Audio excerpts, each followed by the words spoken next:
In the words of me, what's up, the internet? How's it going? Welcome in to, so as it turns out, I don't know how many days are in a week.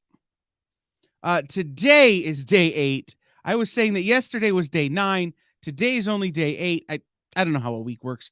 But this is day 8 of the EXP Expo 2022, the one with all the twos.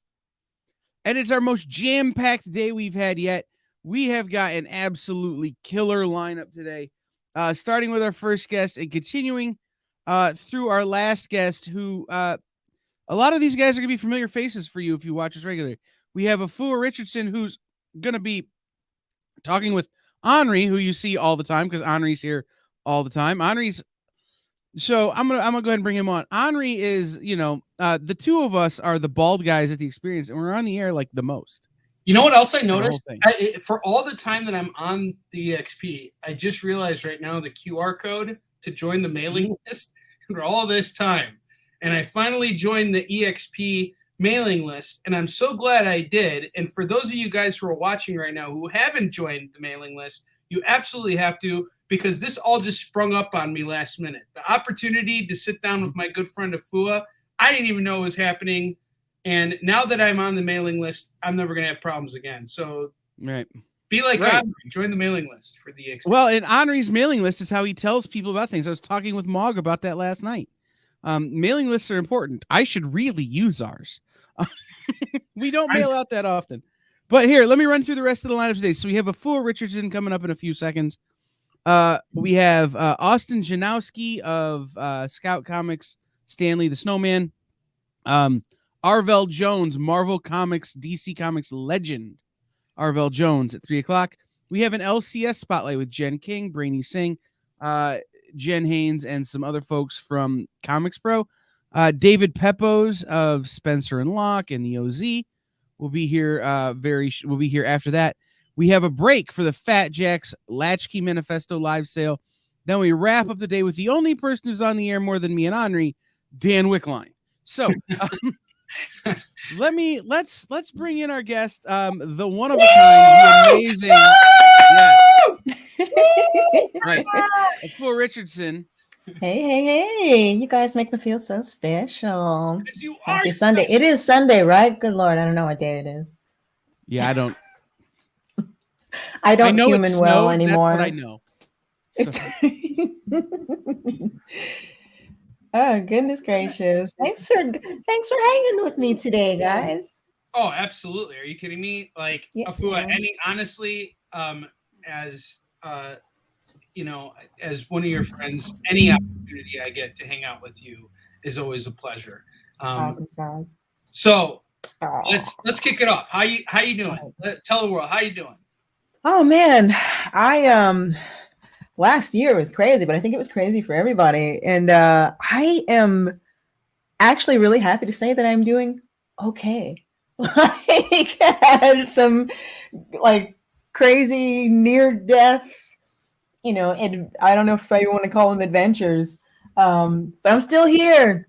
Okay, like ancestors aren't done with me yet. So they're misadventures, and it just shows how strong you are. The fact thank you kindly.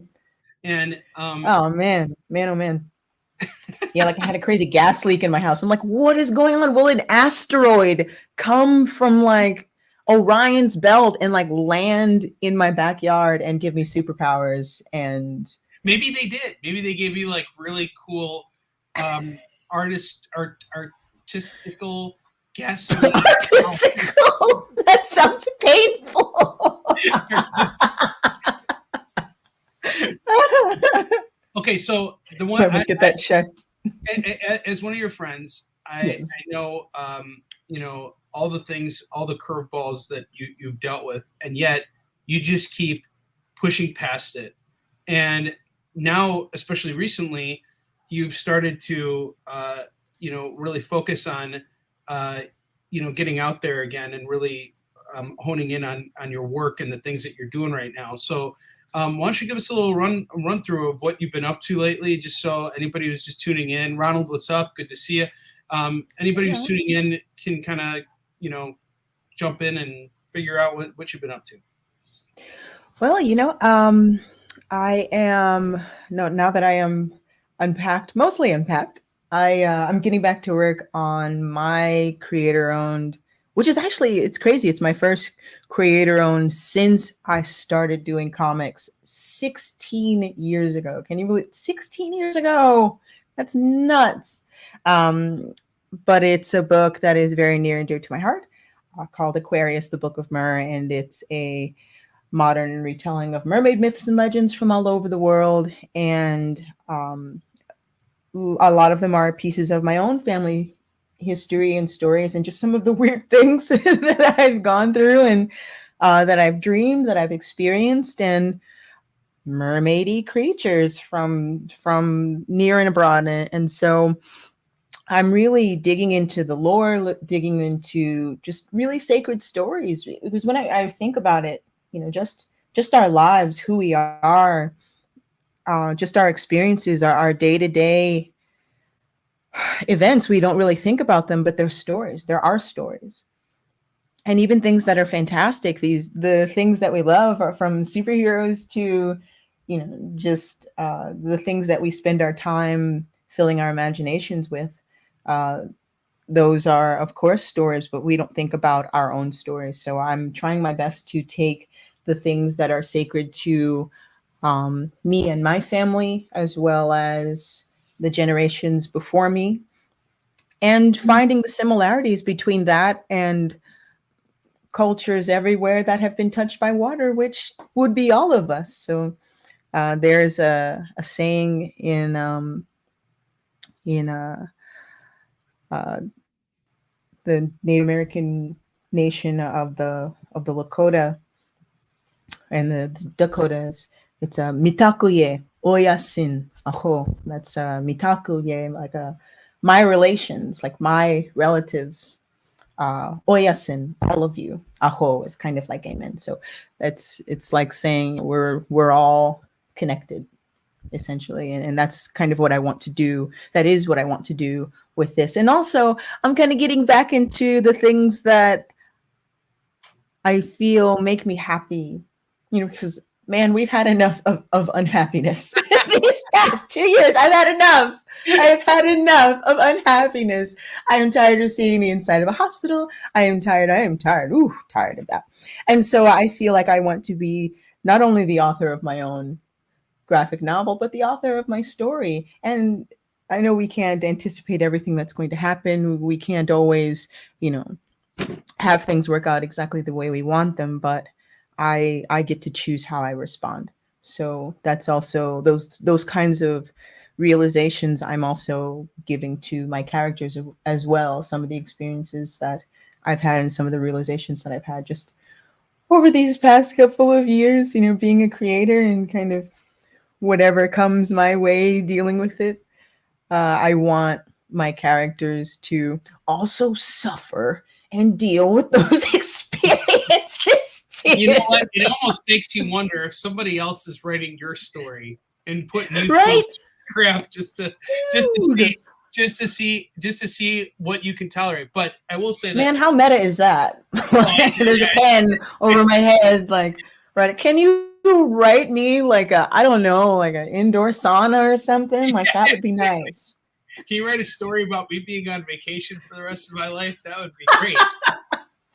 But Afua, as you know, I would say honestly, our relationship over the last 2 years got a lot stronger, mainly because we became friends. And I got, and the reason why I say this is because, our friendship has been a doorway for me to see what you've been working on creatively, and I've seen the struggles that you go through with Aquarius, and it seems to me like you're trying to connect. You have really big plans, and there's a great saying that you should never make small plans because they don't have the magic to stir men's blood.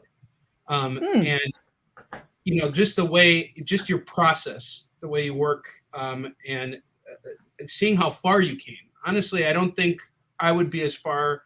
I don't think Warline would exist without me seeing what you've been doing with Aquarius, and you just being so open about sharing early scripts with me, showing pages from the inside of the book that you've been working on, and you're really slaving on this. Like, this is not something like, if you wanted to get this out yesterday, it could have been done, but it wouldn't be to your standard. And this is such a personal story to you. And there's that other saying too, that you write what you know, and Yes. you're trying.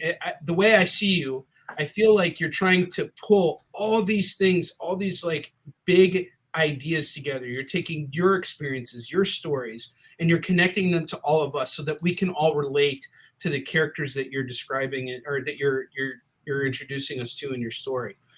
So can you kind of give us an idea of like, who's the focal point of Aquarius? Who are we going to see this first issue? Whose perspective are we going to see this first issue come from? Well, the first major character that you're going to be introduced to is a character named Astara Dogan, and she looks a lot like me because a lot of her experiences are based on some of the things that I actually experienced. When I was 3 years old, I had a dream about my great-grandfather, and you will see what that dream is in the comic. And it was my first repetitive dream, and it was something that I had over and over again, and it was terrifying. It was absolutely horrible. I loved my great-grandfather, at least as much as a 3-year-old can. My great-grandfather passed away when I was 1 year old, so I'm not entirely sure how I remembered his face, but I did. And I saw him in my dreams at least a few times a month for 13 years. And that dream was so terrifying. And the place that the dream took place was so stamped into my mind that when I actually visited that place in real life, which I don't think I had ever been to before, it ended up saving my life, which sounds a little weird.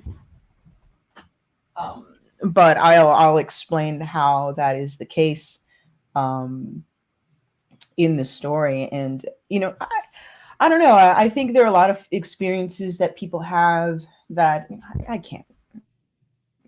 just can't verify, and I can't explain. I'll tell it to other people, and it's like, well, maybe it was just some place that I'd been before, and it was just sitting in the back of my, subconscious, and now it's manifesting in a dream. But whatever the case was, it was something that literally saved my life. And even though the dream was terrifying, it prevented me from being in a place that was completely destroyed. Because I was just so scared of the dream. I was like, oh my gosh, like, is this a bad sign? Should I not be here? And I was right.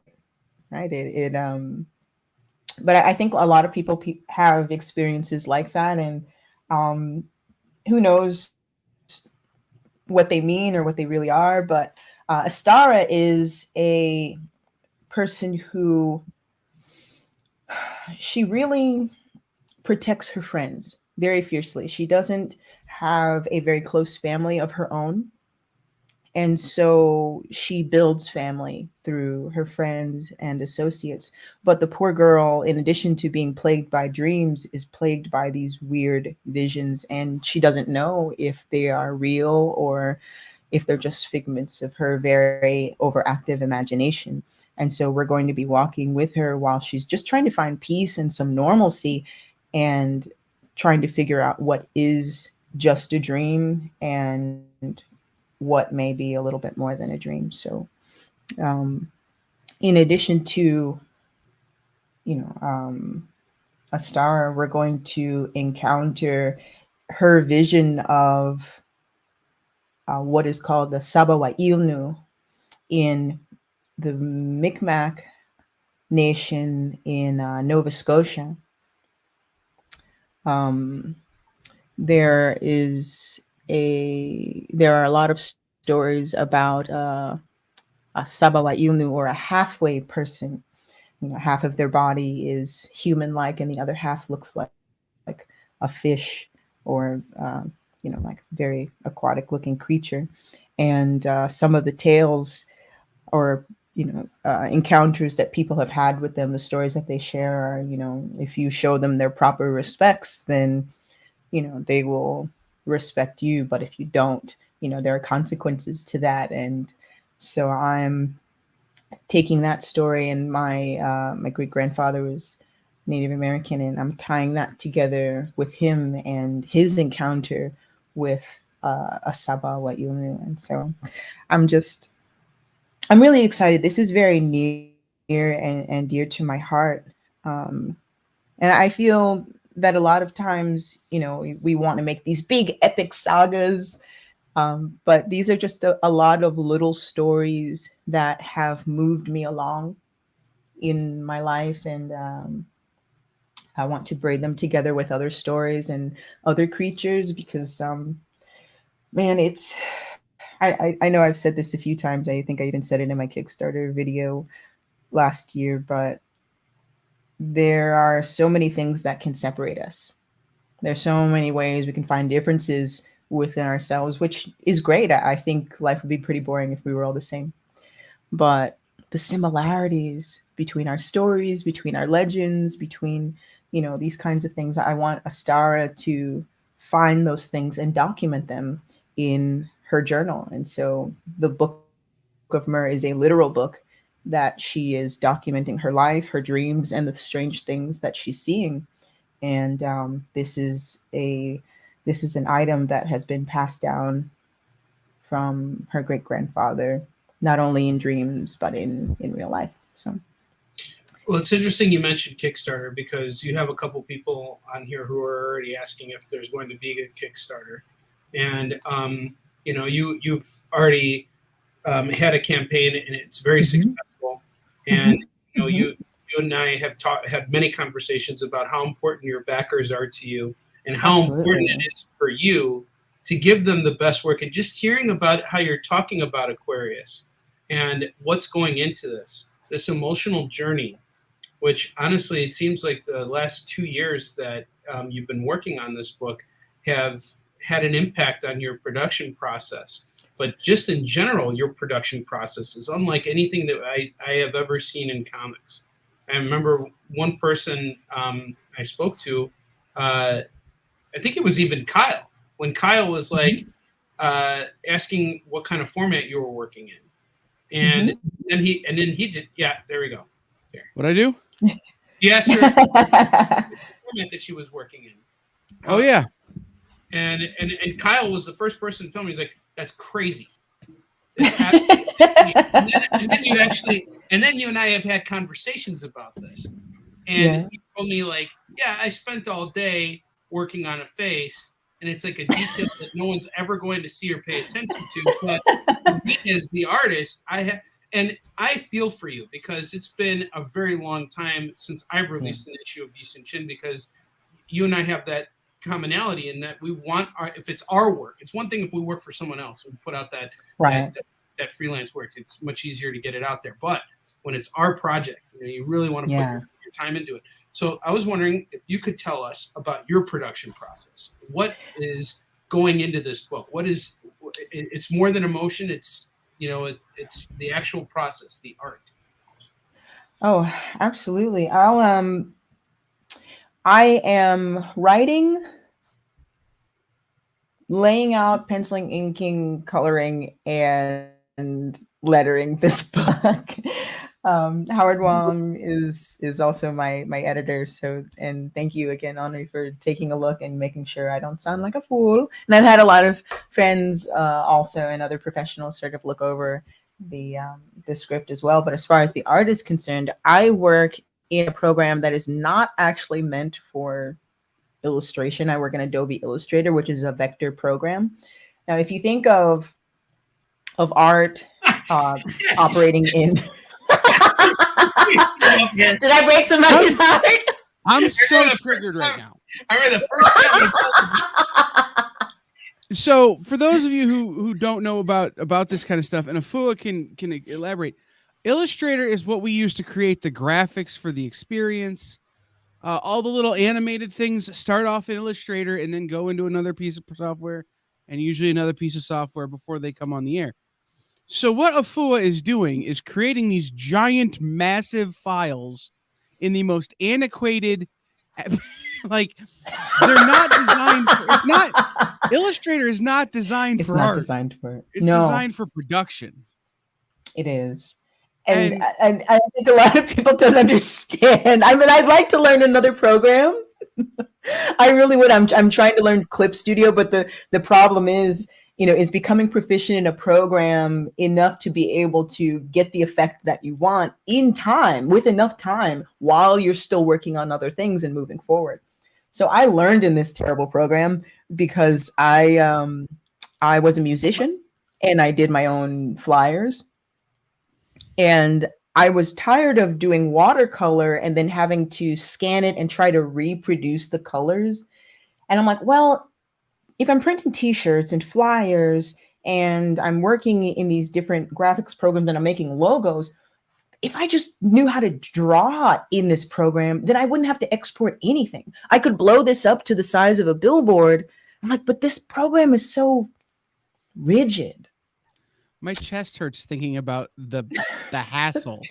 honestly, we've had dinner conversations over this. Honestly, afterwards, I was like, that's like learning how to drive in a drag race. Like, no, it's not. It's like learning how to drive by walking through quicksand. Yes. Well, obviously, this is taking a lot of time on your production process. And yes.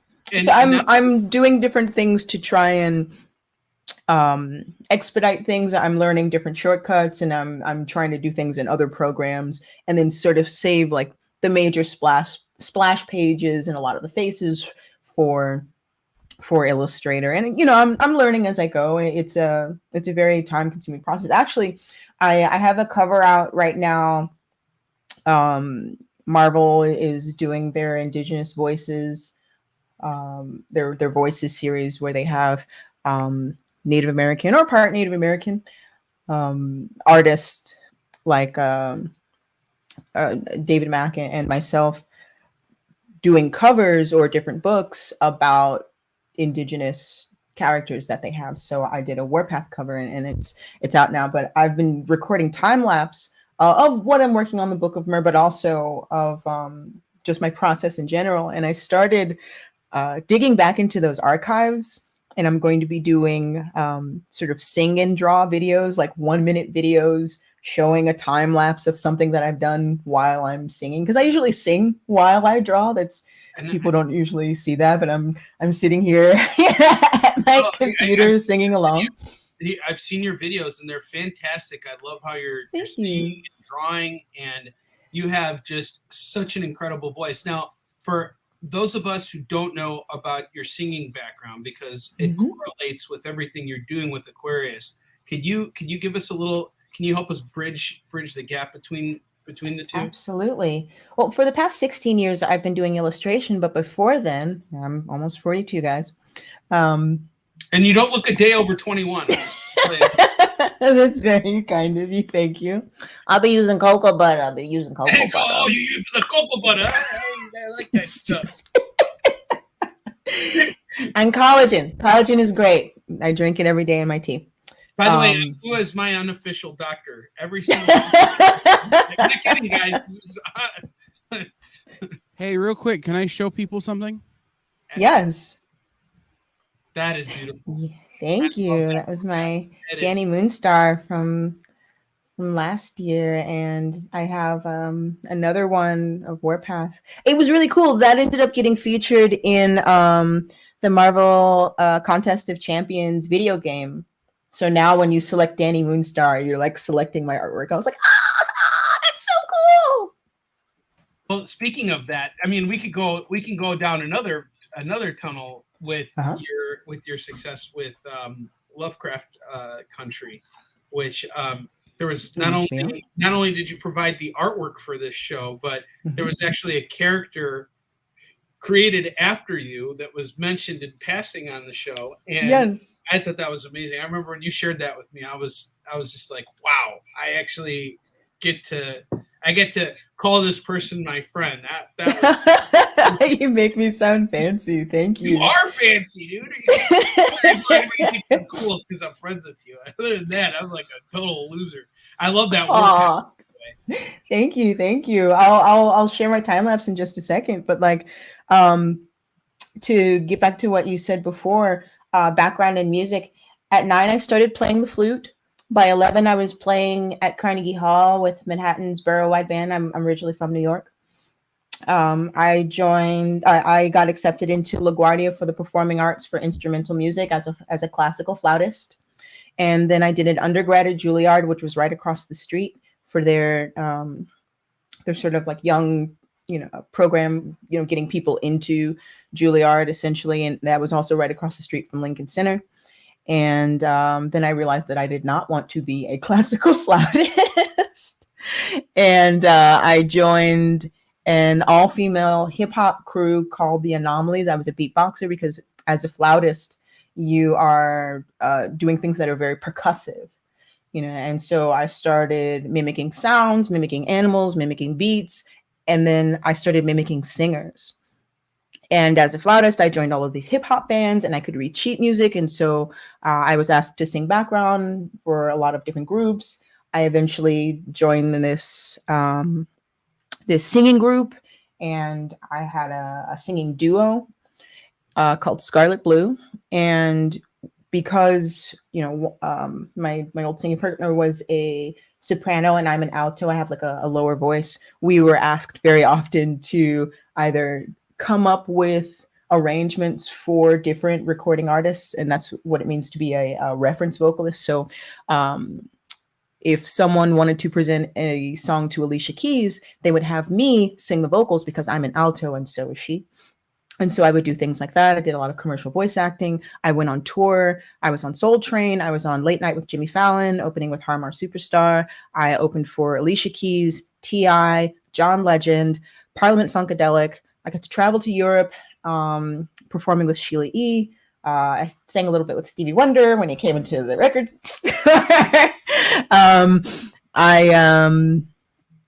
That was my life.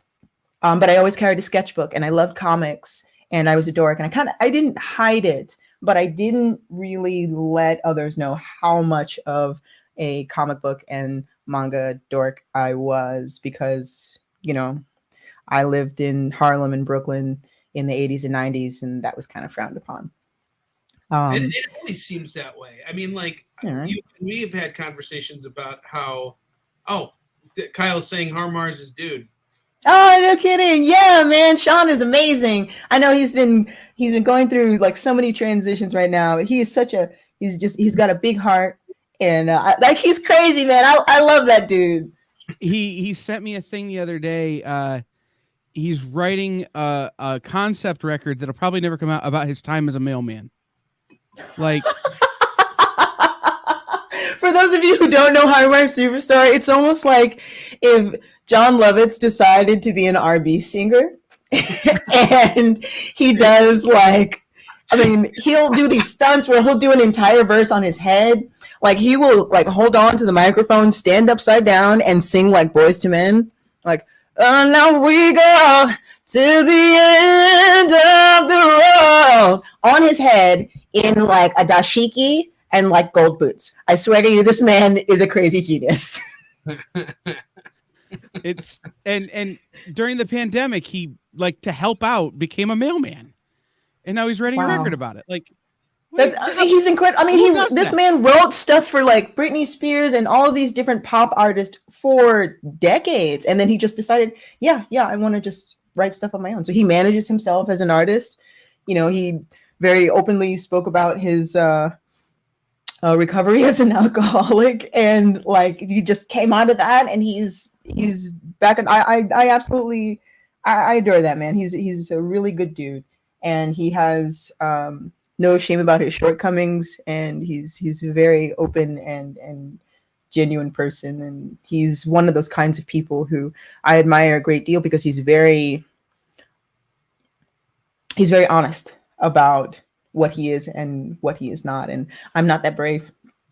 Well, actually, you know what? I have to say, Afua, the one thing I really appreciate about you is just how many genuine relationships you've built within our industry. But outside of that, you also had this other life in music. And so you go from music, which is, let's be honest, you're a lot more lucrative than comics and on a general level. and yet you've made this transition to comics, and you were an instant superstar. But it's one thing to instant and 10 years later.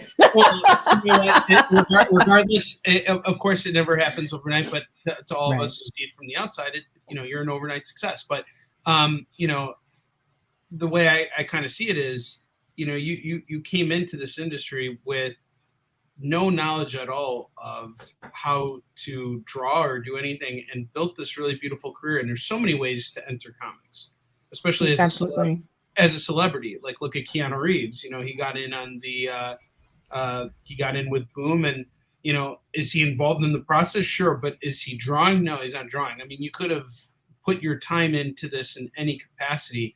What got you in as an art? Like, what made you say, I'm done singing? Well, I'm not done singing. I'm going to sing, but I'm going to draw while I sing. Well, I felt like drawing was another voice for me. I was a very shy person. I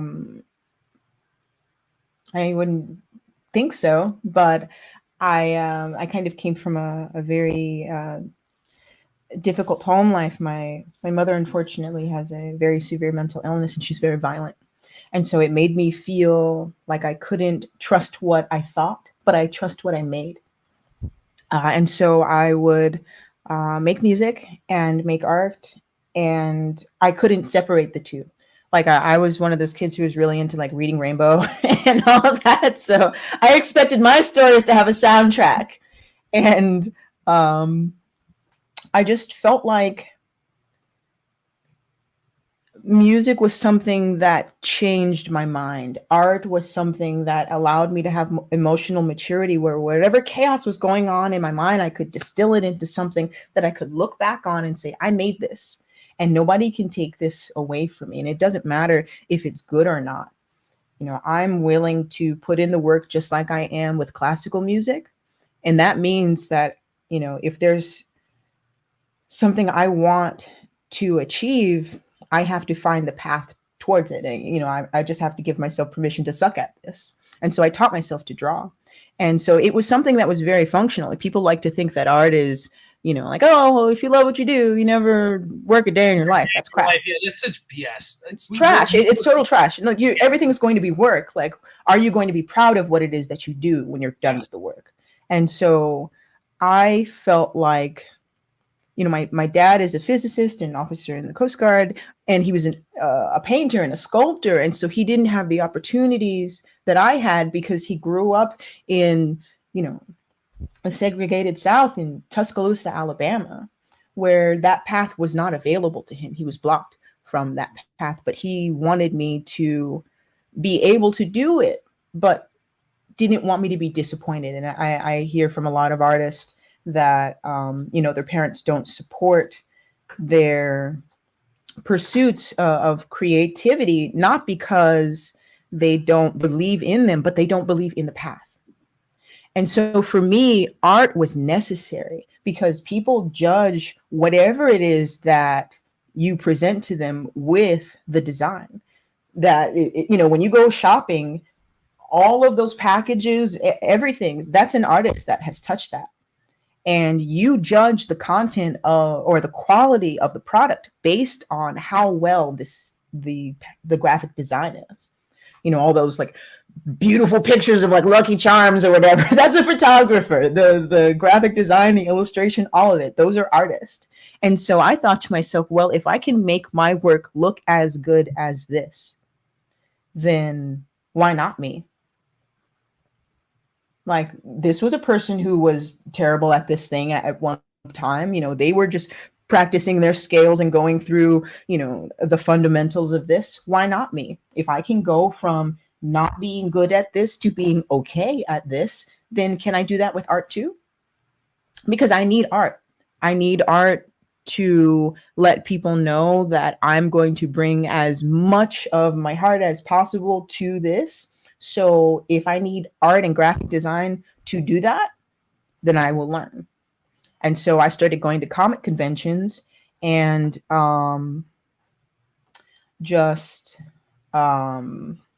asking professionals like, hey, will you let me know what you think of my work? Like, let me know what I need to work on. Let me know what I need to change. Let me know what I need to improve on, because I'm willing to learn. I'm not so caught up in my ego that I'm not that you're not, you want to get better. Right. Like you're not right. Up in it's gonna idea. hurt. Like your feelings are gonna get hurt. It's gonna be okay. No, like and that's how it is, especially for me, because that's how it's been for me. I was never a dealer. Right. I wanted to be a creator, like write comics, publish comics, and everything.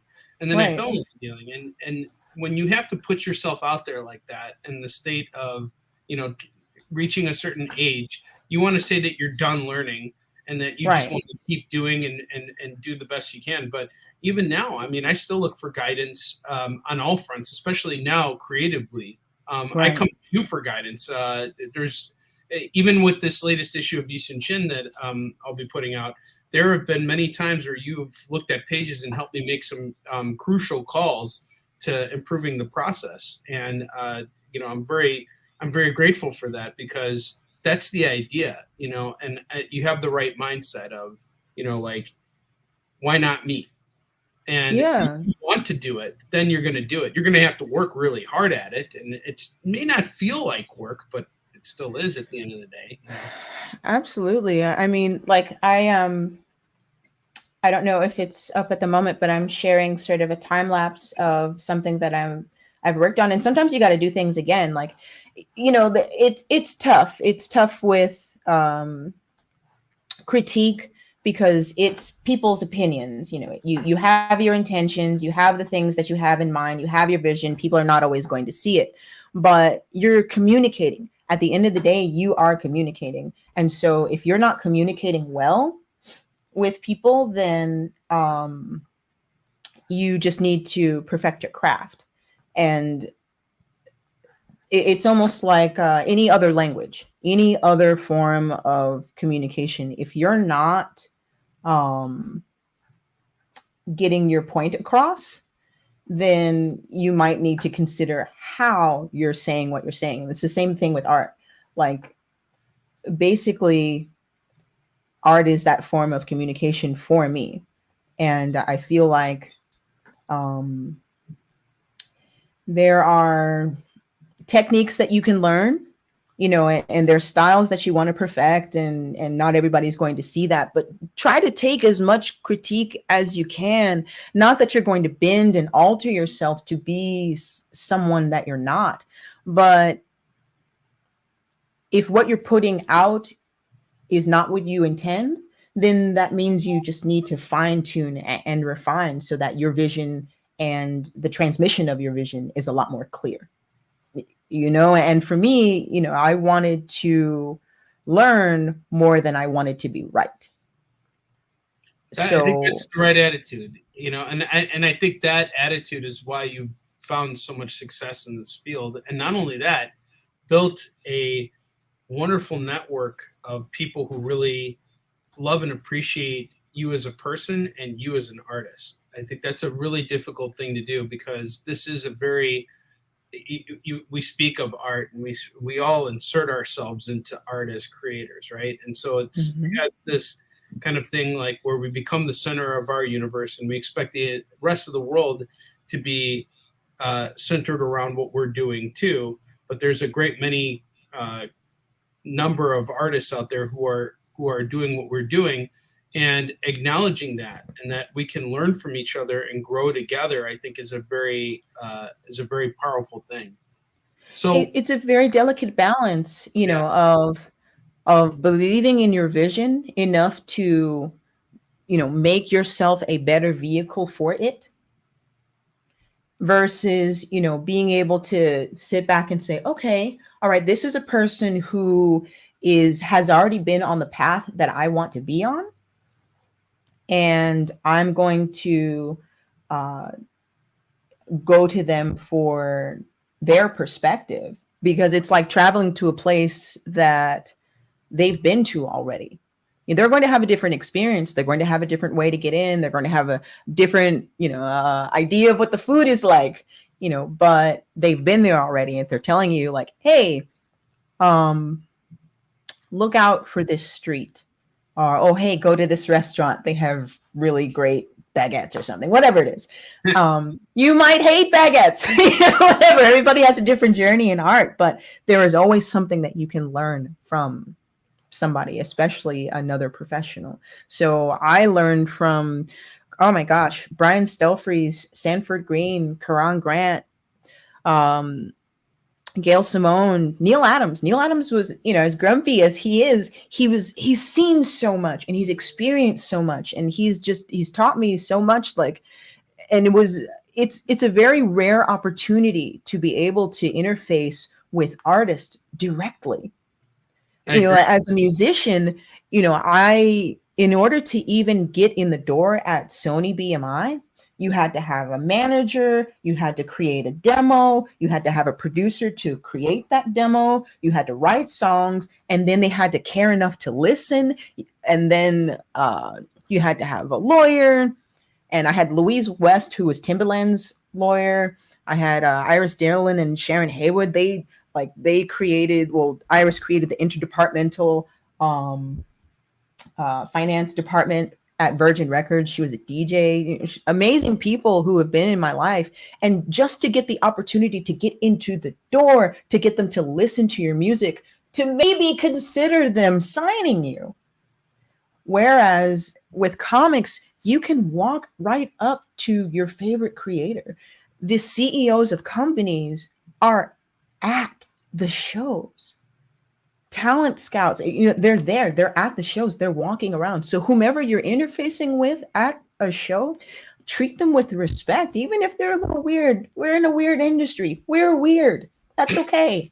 But you never know who you're going to talk to. Just don't be creepy weird, okay? Yeah, don't be creepy. Be the right kind of weird, but just be considerate. Consider that maybe the person who's standing right in front of you is a person who down the line, they don't remember really what you've said to them, but they remember how you made them feel. Yes, they do. Absolutely. And they remember that, this person treated me with respect, even though they didn't know me. And that's happened to me quite a bit, where, every job that I've had, from being a bartender to working on HBO's Lovecraft Country, I never knew who I was speaking to, but I wanted to make sure that I treated them with respect. And when I was a bartender off tour, when I was a singer, I never really explained how I went from music to art, did I? We kept hopping around. And now we got another question here from Robin. Yes. Which is, how is your writing process different when writing comics and writing music? So that might actually bridge the answer to that question can help bridge that. Okay. When writing comics, you have pieces sometimes. They're things that you want to happen in your character's progression. You have a goal. You know where you want this to end, or you should figure that out maybe first. This is the thing that you want your character to arrive at. And this is where they start. They are presented with a problem. They can't go back to the way things were. So now they have to go on a journey to get to that resolution. Who do they have to meet? Who do they have to become? What kind of decisions do they need to make in order to get to that goal? And what kind of difficulties will they face? And what situation can you put them in that will make them feel so cornered that it feels like, to the reader, I can't see a way for them to get out of this? And then those people that have been introduced along the way, either they are, or a situation is that will help them get the upper hand over the solution and move on to either the end of your story or create a new problem. With writing music, it's usually a lot more ethereal, honestly. You practice scales and you practice very mundane sort of a lot like art, where you do figure drawing and you do these things that help you make the process of whatever's in your mind, you can manifest it quickly. That is very similar between art and music. But with music, I usually have a piece of a song or a piece of a melody that happens when I'm out walking, or there's something that I've said that sounds very musical. I know it sounds very musical, but like sometimes it's just a thought. Like the last song that I wrote, actually, the song that I wrote for the first issue of the Book of Mer, which if I didn't say before, each issue of the Book of Mer will have a song attached to it, because it's another part of the story and it's another part of me. I want to kind of reintroduce my capabilities of making music into into my art again, because I had it separate for a long time, because I was told that it should be separate. Why? Why? Innovation comes when you are sitting in the norm, you are sitting in the standard, and you elevate it with the other experiences that you have. So this is my other experiences. I hope to elevate my craft by bringing in the other things that I've learned, which is when you write music, what people interact with first is the feeling, and then the lyrics are the story. So a friend of mine, or a fantastic bass player named John Ferrara, who is a bass player in a jam band called Consider the Source, and he's also a soloist who makes these amazing bass compositions. I've never really seen anybody like him outside of Flea from the Red Hot Chili Peppers. I mean, he does these crazy arrangements. And when I heard the song that he had called Pluto is a Planet, I all of a sudden imagined Astara, my main character in the Book of Mer, and her dream and my dream. Like, it felt like a dream. It was just very, it was very flowy. It was very, very watery. And so I created a melody that was sort of dancing over what it was he was playing.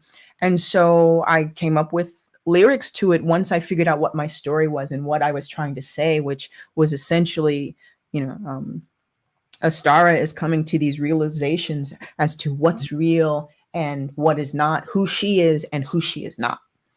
And so I I also thought about the planet Pluto, which has gone from being a planetoid to being a planet.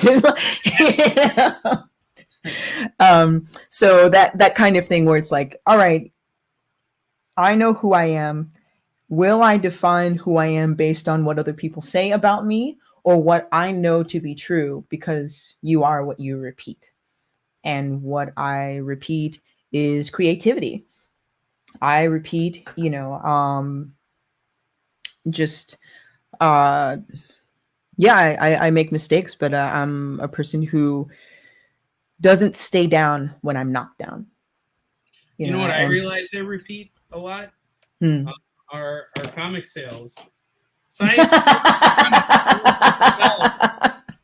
I repeat that very often.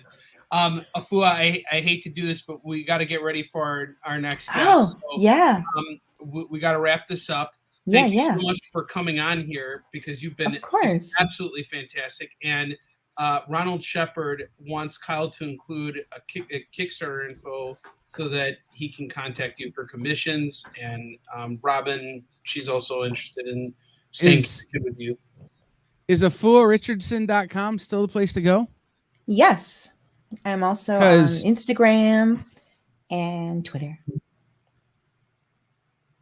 She's everywhere, and she's doing it all. And this year, she's going. Where are you going this year? Thank you. I am. Let's see. I'm going to be at Planet Comic Con. I'll be at Baltimore Comic Con. I'm going to be going to Indiana. What's up, Mel? Tampa Bay. Abu Dhabi.